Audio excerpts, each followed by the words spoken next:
toca lo que es ver el control local y humoral del flujo sanguíneo. Cuando hablamos de este tema es muy importante que recordemos que hemos visto cómo es la microcirculación, de qué manera se da, y obviamente tenemos que recordar que existen sustancias que actúan a nivel del músculo vascular, en este caso de músculos de las arteriolas, metaarteriolas, capilares, que producen vasoconstricción o vasodilatación. En este tema vamos a hablar de los elementos que controlan de manera local el flujo sanguíneo y obviamente lo hacen por elementos o sustancias que llamamos humorales que se producen en el mismo lugar del vaso sanguíneo que va a ser dilatado o contraído. Al hacer eso, obviamente, se regula el flujo sanguíneo, aumentándolo o disminuyéndolo. Cuando hablamos entonces del flujo, vamos a hablar en esta parte cómo es que hay una respuesta a las necesidades tisulares. En otras palabras, se aumenta el flujo o disminuye en cada tejido, llámese músculo, piel, cerebro, intestinos, hígado, vaso, lo hace de acuerdo al requerimiento del nutriente que haya en la zona. No solo nutrientes, ustedes saben que también desechos, ¿no? Entonces, cuando hay baja cantidad de nutrientes, sabíamos que hay vasodilatación. ¿Para qué? Para que aumente el flujo, y al aumentar el flujo llega más nutrientes y obviamente aporta más cantidad de nutrientes al tejido, y eso de esa manera es que se regula localmente por el requerimiento del tejido en esta zona. Otra forma de control, obviamente, es a través de mecanismos que llamamos a largo plazo y a corto plazo. Entonces, es un control, vamos a verlo y vamos a desarrollar más adelante, cómo es que inmediatamente, no estoy hablando del sistema nervioso, estamos hablando un control local, no por el sistema nervioso, sino por los elementos locales o tisulares. Y lo hace en corto plazo. Cuando hablamos de corto plazo es inmediato, es rápido. Pero también hay la regulación a largo plazo del flujo sanguíneo del tejido, que igual, vuelvo a recalcar, no es nada, ni es nervioso. Entonces es local, es por elementos locales. Vamos a ver eso más adelante. Otra cosa importante de control humoral, obviamente, es que al igual que cuando hablamos de riñón y sistema nervioso, hay sustancias vasodilatadoras y vasoconstrictoras locales que nos permiten hacer un control local directamente. Entonces, vamos a ver, algunos ya conocemos y algunos otros vamos a conocer. Aquí vemos, este es un ejemplo muy importante que vean que den cuenta. Decíamos que cuando hablamos de cardíaco, decíamos que el corazón tiene un sistema de control, de regulación de su funcionamiento, que hace que aumente la frecuencia cardíaca y la fuerza de contracción, y mecanismos que hacen que disminuya la fuerza cardíaca y la frecuencia son propios del corazón. Otro es del sistema nervioso y otro es tisular. ¿Recuerdan? Cuando decíamos el corazón funciona y es regulado por estímulos nerviosos, por factores intrínsecos propios del corazón y por el requerimiento tisular. Entonces, este vaso sanguíneo ilustra esa actividad, que si aumenta el flujo sanguíneo en los tejidos, obviamente va a afectar a la actividad cardíaca, haciendo que aumente la frecuencia y la fuerza de contracción. Si por alguna razón disminuye el flujo de los tejidos, cualquiera que sea disminución de requerimiento, obstrucción, lo que sea, inmediatamente también eso repercute en el corazón. Estoy hablando de carácter tisular, no estoy hablando nervioso, endocrino, nada. Estamos hablando por requerimiento tisular. Seguimos. En el anterior tema veíamos que el control del flujo sanguíneo a nivel vascular general sistémico era a través de el simpático, ¿sí? Que producía vasoconstricción y vasodilatación.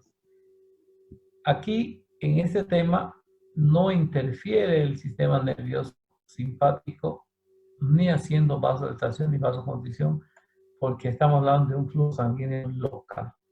No interviene el centro o el bulbo, el centro rector, ni cardio, ni vasoconstrictor, vasodilatación. Es un control local. ¿Cómo lo hace? Obviamente lo hace a nivel desde la arteriola, las metaarteriolas y el esfínter precapilar. No se olviden que el capilar no tiene músculos, solo tiene una membrana endotelial, o sea, un epitelio plano simple, ¿no es verdad? Y que es el epitelio, el endotelio, perdón, y ese endotelio obviamente tiene su membrana basal. En otras palabras, diríamos que un capilar, si se va a dilatar, se va a contraer, como es elástico, la membrana basal tiene fibras, ¿se acuerdan? Fibras elásticas, fibras colágenas, fibras, incluso fibras reticulares. Entonces, se va a contraer o dilatar dependiendo si la meta arterial, el esfínter precapilar se dilata o se relaja. Entonces, ¿dónde va a actuar cualquier elemento, sustancia humoral en los vasos sanguíneos? En las metaarteriolas y esfínteres precapilares. ¿Listo? ¿Cómo lo hace? Obviamente aquí vamos a ver esto. Vemos que, si ustedes se fijan, ya hemos visto esto, que actúa una serie de elementos que aquí no es, si ustedes recuerdan, no hay adrenalina, no hay noradrenalina, no hay angiotensina 2, no hay nicotina, muscarina, no hay nada de los elementos que se liberan a nivel del sistema nervioso. No hay nada, son locales. Entonces, si vemos que son locales, para una mejor comprensión, vamos a decir que son nutrientes, que son electrolitos, que son desechos o son sustancias llamadas humorales o eutacoides. Cuando decimos eutacoides, son sustancias que se liberan en la zona y actúan en la zona. Las hormonas son sustancias o elementos que se liberan en la glándula, viajan por la sangre y actúan en una célula a distancia, una célula blanco a distancia. En este caso, esas son hormonas. Entonces, los eutacoides son sustancias que se liberan en el mismo lugar y actúan en el mismo lugar. No así las hormonas y no así también los neurotransmisores. Los neurotransmisores se producen ¿dónde? En las terminaciones nerviosas, en la presinapsis, y se liberan también a veces en el mismo tejido, pero no fuera de la membrana presináptica. Siempre antes de la membrana presináptica se libera una hendidura y actúa en la zona. Entonces estamos hablando de unos elementos totalmente diferentes. ¿Qué pasará si el oxígeno baja en el tejido, en las células? ¿Qué pasará? Hay vasodilatación. El oxígeno es un nutriente y como hay bajo oxígeno, entonces las fibras musculares, la teoría de los nutrientes indica que ante la deficiencia de un nutriente, el músculo, las células musculares no tienen posibilidad de producir ATP. No se olviden que el oxígeno y la glucosa son fuente de energía para fabricar ATP. Si baja el oxígeno, baja el metabolismo de ATP, y si no hay ATP, ¿qué pasa con la energía? Disminuye. Al disminuir la energía, obviamente hay una vasodilatación. ¿Por qué? Porque no puede contraer el músculo. Si falta azúcar, de igual manera, ¿sí? Y si aumenta el azúcar en la zona, entonces hay vasoconstricción. Si hay potasio, por ejemplo, el potasio, ¿se acuerdan el potasio? El potasio tiene que salir para que la célula se repolarice. Y si ya hay harto potasio, la célula no va a poder repolarizarse. Y en otras palabras, si no puede repolarizarse, tampoco va a poder despolarizarse. Entonces el músculo liso se relaja. Si hay, fíjense, hidrógeno. Hidrógeno es igual a ácido, ¿se acuerdan? Un líquido con mayor cantidad de hidrógeno hace menor pH, y al haber menor pH, mayor acidez. No se olviden eso. Cuando hay aumento de CO2, miren, ¿qué va a pasar si hay aumento de CO2? Vasodilatación, el CO2 es un desecho. Produce, además, aumenta la producción de hidrógeno. Entonces, ¿qué va a pasar? Vasodilatación. Si decimos que todo esto aumentara en vasodilatación, perdón, estos desechos, vasodilatación, la potasio, vasodilatación, y el CO2, vasoconstricción se aumenta, pero si disminuye también vasodilatación, entonces son sustancias que en el lugar se producen, en el lugar actúan y en el lugar hacen cambios de la circulación vascular. Y vamos a ver más adelante. La adenosina, si ustedes ven, ¿qué es la adenosina? La adenosina es el que une los tres fósforos. ¿Se acuerdan? El adenosin trifosfato. Un adenosin trifosfato, al perder un fósforo, se convierte en difosfato. Al perder dos fósforos, en monofosfato. Y al perder su último fósforo, se convierte en adenosina. Entonces, a mayor cantidad de adenosina, mayor vasodilatación. ¿Por qué? Porque si hubiera ATP, más bien hay contracción.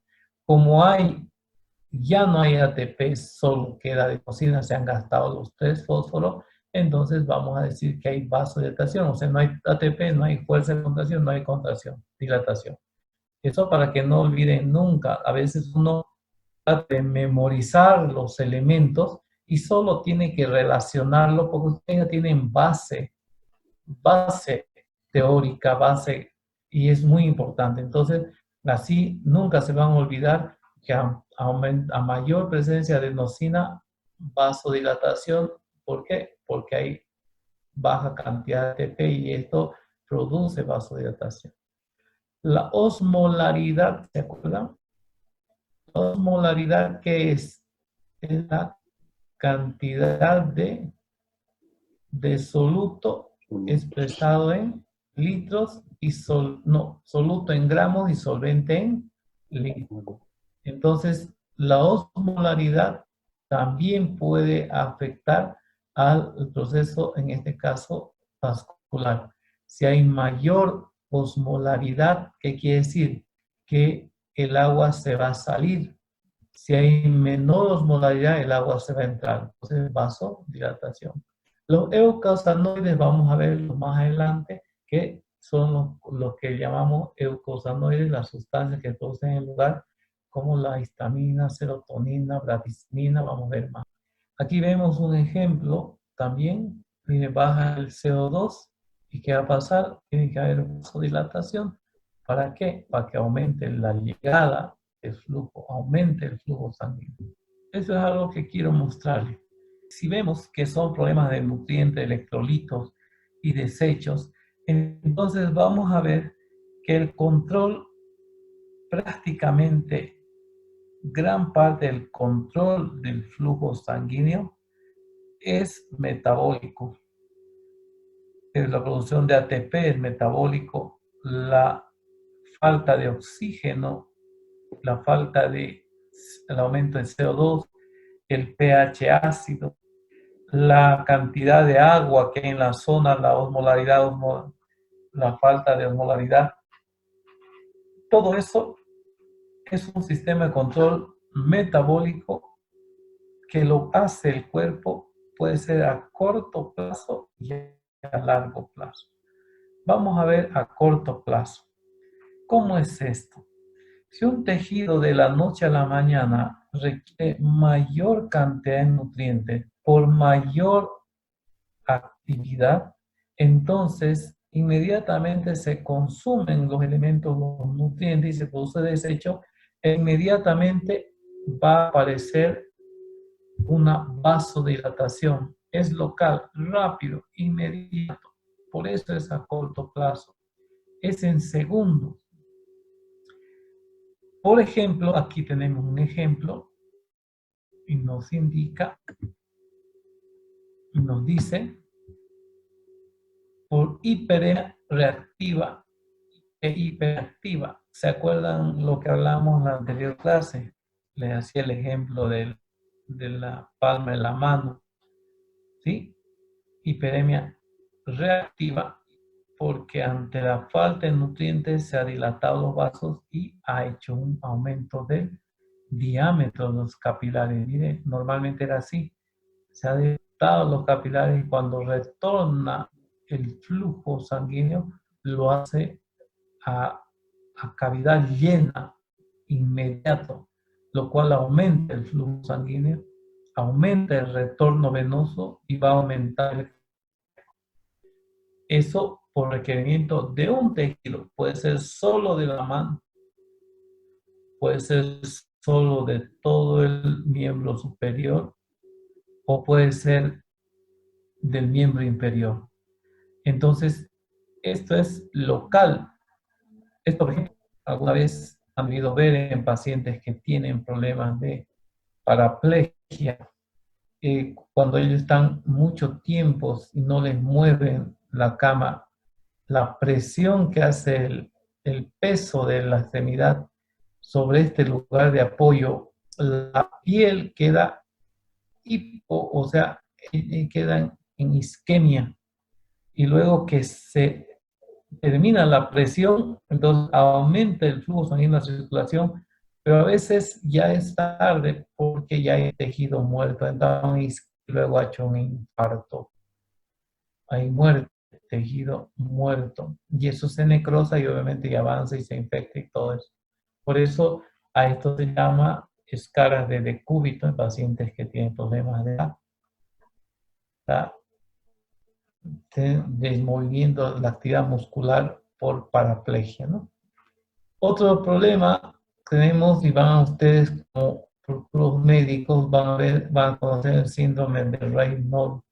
El síndrome de Raynaud es algunas personas, no todas, se caracteriza que durante la época de invierno, o sea, durante el frío, sus vasos sanguíneos de dedos distales, o sea, la parte distal de los dedos, por el frío hace una poderosa vasoconstricción, haciendo que obviamente el dedo se torne morado, o sea, cianótico, azul, y ante la falta de nutrientes y oxígeno se produce una vasodilatación fuerte que cuando calientas el brazo, el dedo, las extremidades después de estar frías, entonces se vuelven así eritematosas.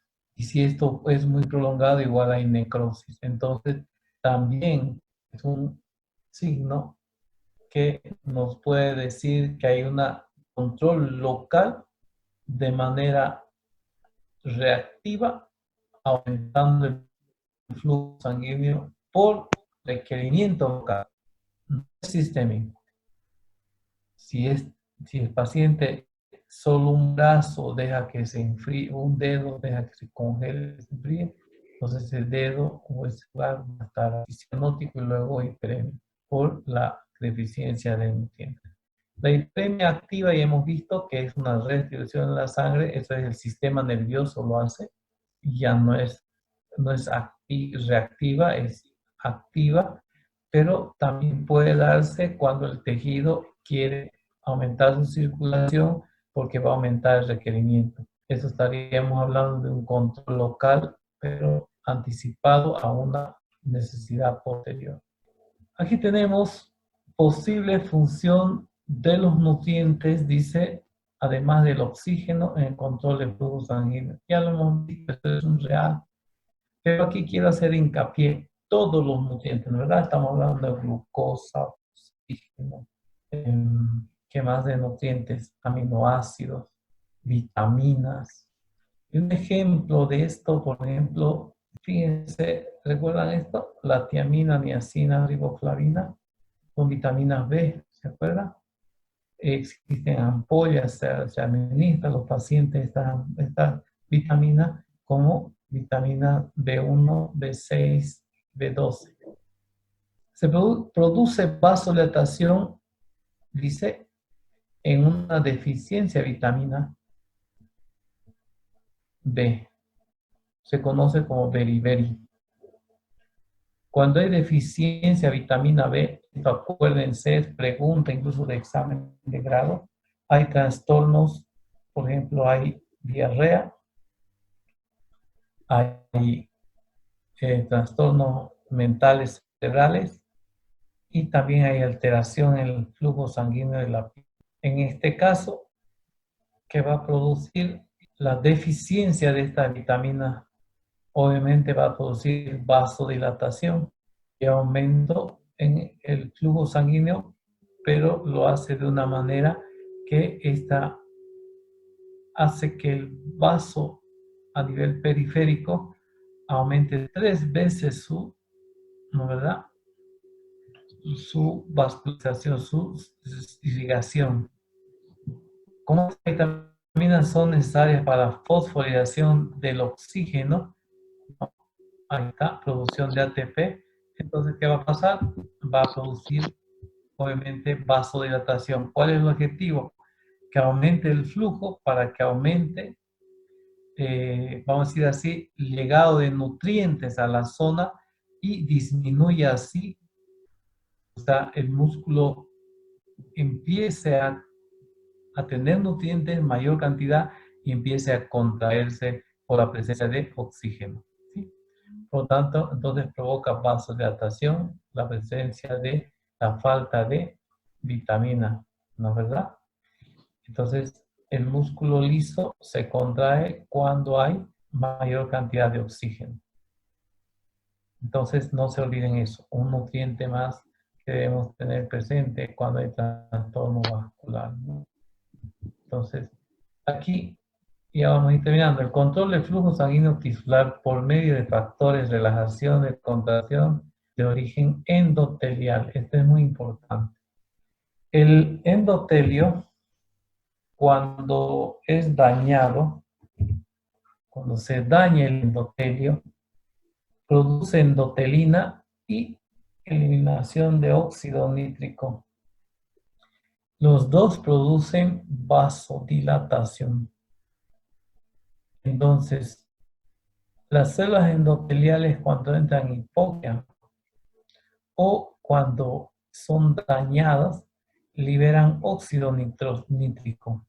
El óxido nítrico es un vasodilatador. Cuando las células endoteliales son dañadas, son cortadas, sesionadas, lesionadas, aplastadas, también producen endotelina.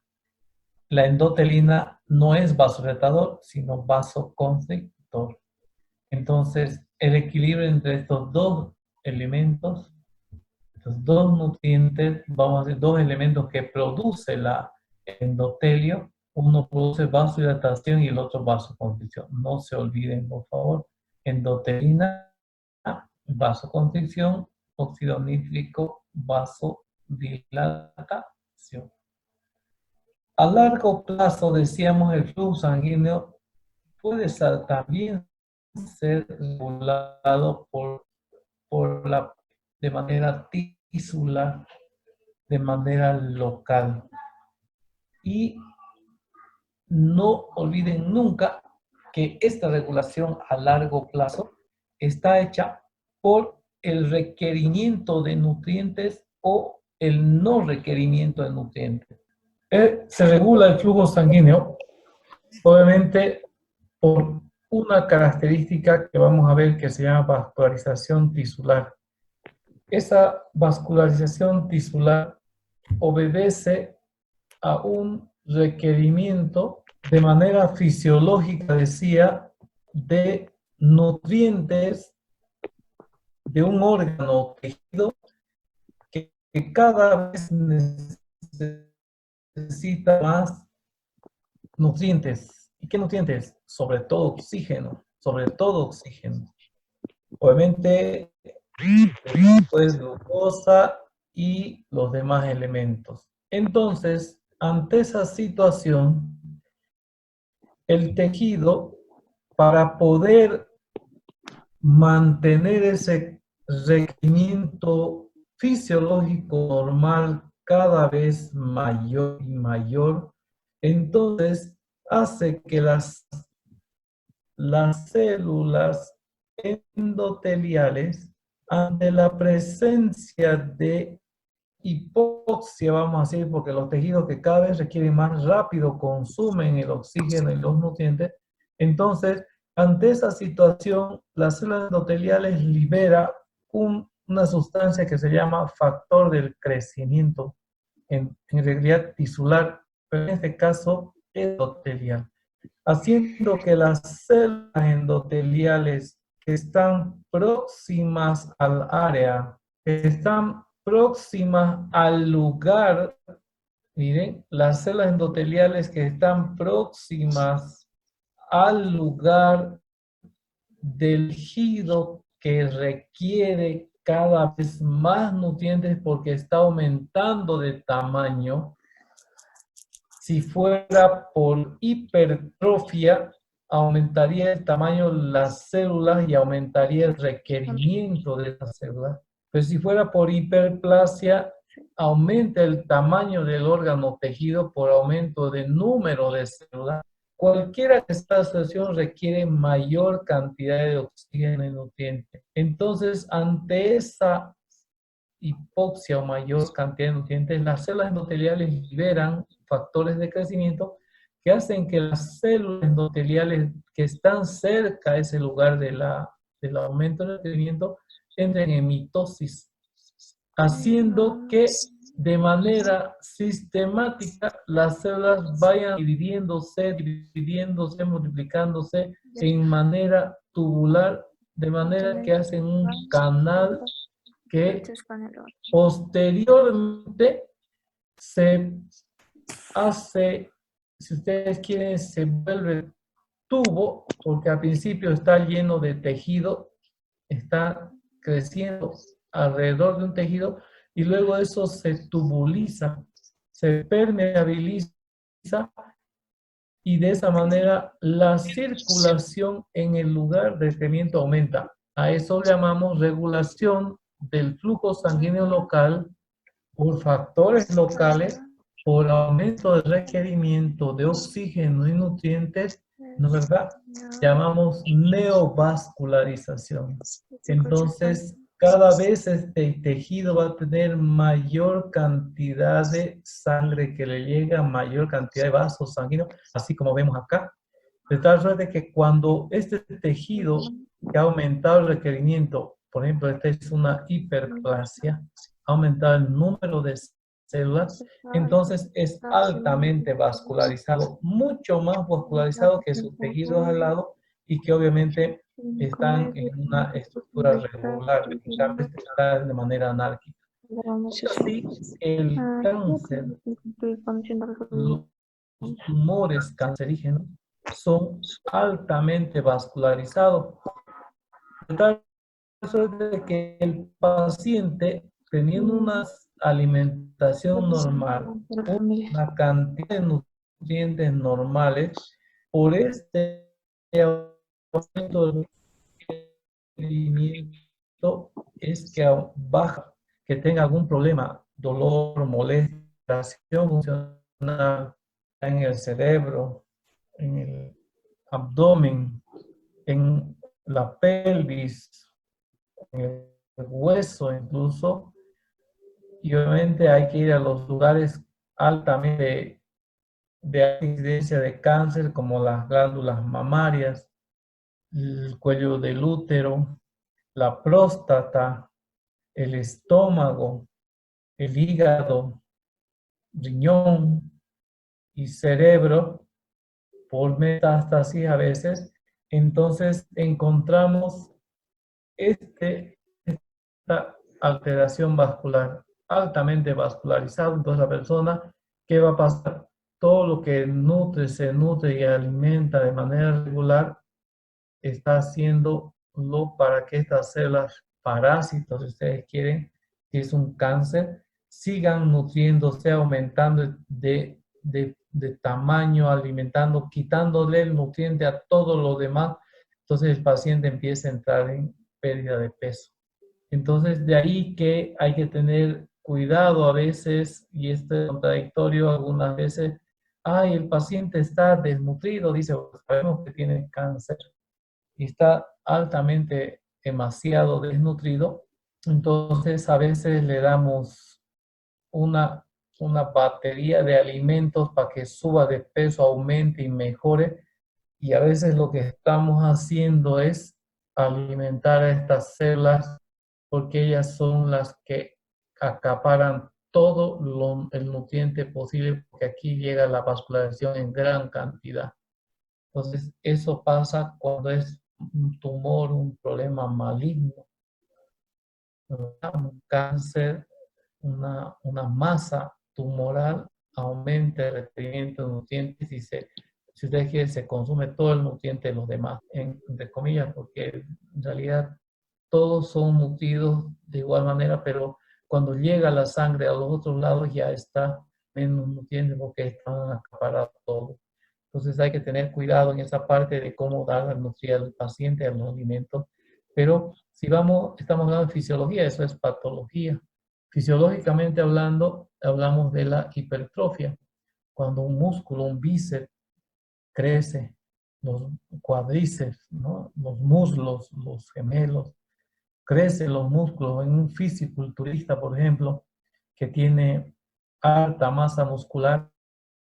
Obviamente esos músculos no tienen la misma cantidad de vascularización que un músculo de una persona sedentaria o que no hace mucha actividad. Entonces, esos músculos son altamente irrigados, nutridos, y por eso es que esa persona debe alimentarse bastante bien, tiene que tener un corazón muy bueno, un pulmón excelente, una buena alimentación, porque su cuerpo así lo requiere, una mayor vascularización de los músculos que han desarrollado o han hecho hipertrofia.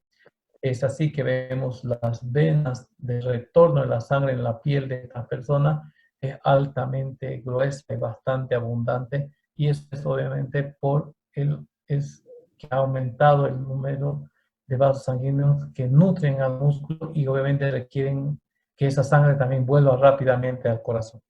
Aquí hay una ilustración, entonces también aquí vemos de cuenta que es una glándula mamaria, obviamente, y si esta hace una masa tumoral, un cáncer, mire, esto tiene mayor, si ustedes quieren, mayor importancia el flujo sanguíneo y mayor requerimiento de nutrientes porque tiene un vaso sanguíneo más, si ustedes quieren, más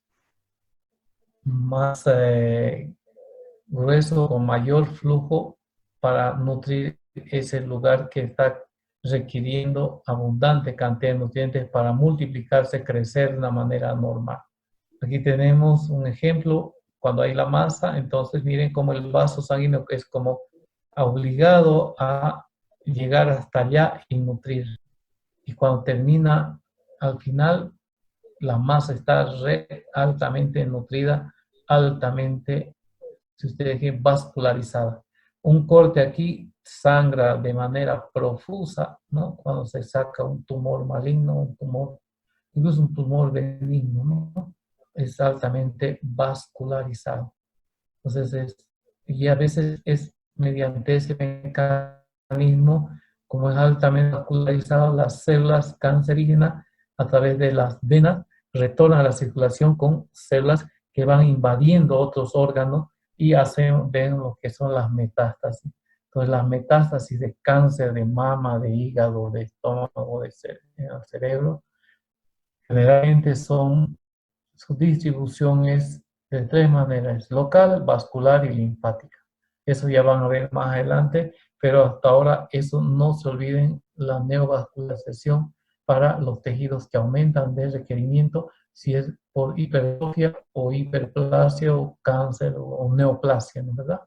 Pero a la vez vamos, un tejido recontra nutrido, hipertrófico, si después deja de requerir nutrientes, poco a poco va disminuyendo la masa, el tamaño, la función, y poco a poco va involucionando la vascularización de tal manera que a largo plazo ese tejido llega un momento en que la vascularización es mínima porque es solo lo necesario. A eso también llamamos hipotrofia, perdón. Esto pasa cuando nosotros envejecemos, dejamos de hacer actividades, los músculos van perdiendo el tono, van perdiendo la fuerza, van perdiendo el volumen, la masa, el trofismo que llamamos.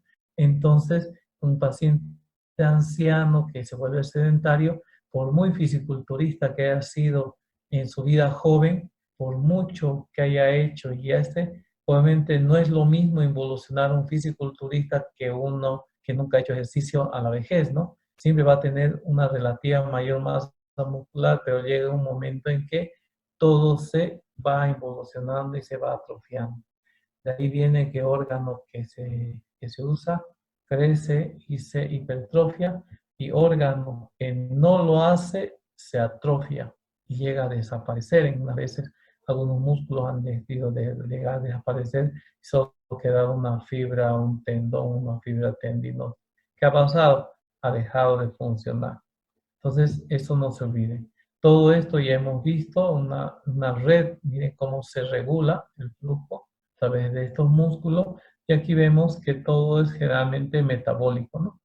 A mayor metabolismo, que hay gasto de oxígeno, aumento de CO2. ¿Eso qué quiere haber? Tiene que haber vasodilatación sí o sí. Y luego de haber vasodilatación, obviamente disminuye la resistencia y con eso aumenta el flujo, y miren qué lindo, el flujo aumenta.